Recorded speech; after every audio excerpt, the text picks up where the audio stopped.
New York में कुछ साल पहले की एक बात है कि वहाँ एक महिला रहती थी और उसका अपने पति से तलाक हो गया था। उसके 2 बच्चे थे, एक लड़का और एक लड़की।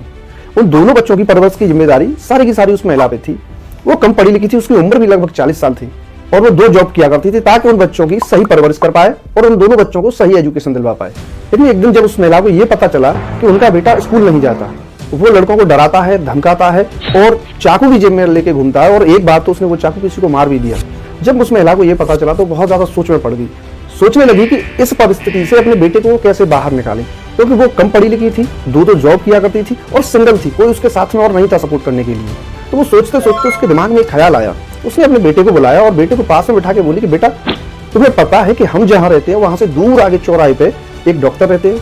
लड़के ने बोला कि हाँ माँ, मुझे पता है कि वहाँ एक डॉक्टर रहते हैं। फिर माँ बोली, तुम्हें ये भी पता है कि वो बहुत बड़े एक बंगले में रहते हैं, लेकिन हम एक 1 BHK वो भी छोटे से फ्लैट में रहते हैं?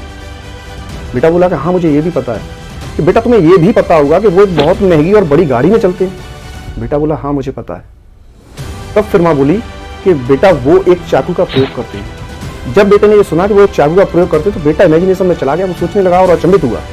माँ ने उसको प्यार से समझाया, अपने पास बिठाया। वो जबकि वो जिस टाइम पे समझा रही थी तब भी उसकी जेब में वो चाकू रखा था। हो सकता था वो हाथ पकड़ के खींच के वो चाकू निकाल भी सकती थी, लेकिन उसने ऐसा नहीं किया और इससे भी आसान था कि वो उसको चाटा मार देती, लेकिन उस माँ ने वो भी नहीं किया। फिर वो बेटे से बोली कि बेटा क्या तुम नहीं चाहोगे कि तुम भी ऐसे बड़े बंगले में रहो, तुम भी इतनी बड़ी गाड़ी को चलाओ? बेटा बोला हाँ मैं जरूर चाहूंगा। तो फिर वो बोली कि बेटा वो जो डॉक्टर है वो इतने अच्छे तरीके से पढ़े हैं कि वो अपने उस चाकू का प्रयोग लोगों के दुख को दूर करने के लिए करते हैं, लेकिन तुम जो चाकू का प्रयोग करते हो उससे लोगों को दुख पहुंचता है।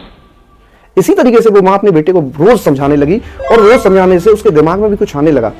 महिला ने लाइब्रेरी से एक मेंबरशिप ली और वहां से वो बुक लेके आने लगी।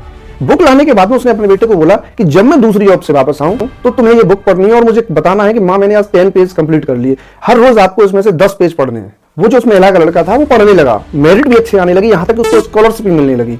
वही लड़का अमेरिका का एक बहुत बड़ा डॉक्टर बना जिसका नाम है बेन कार्सन। वही बेन कार्सन अमेरिका के John Hopkins institute of medicine में पीडियाट्रिक न्यूरो सर्जरी में हेड ऑफ द डिपार्टमेंट बने। वो एक लड़का जो पढ़ने में मन नहीं लगता था, जो आवारागर्दी करता था, वही लड़का एक अनपढ़ माँ ने, एक 2 जॉब करने वाली माँ ने उस लड़के को कहां तक पहुंचाया।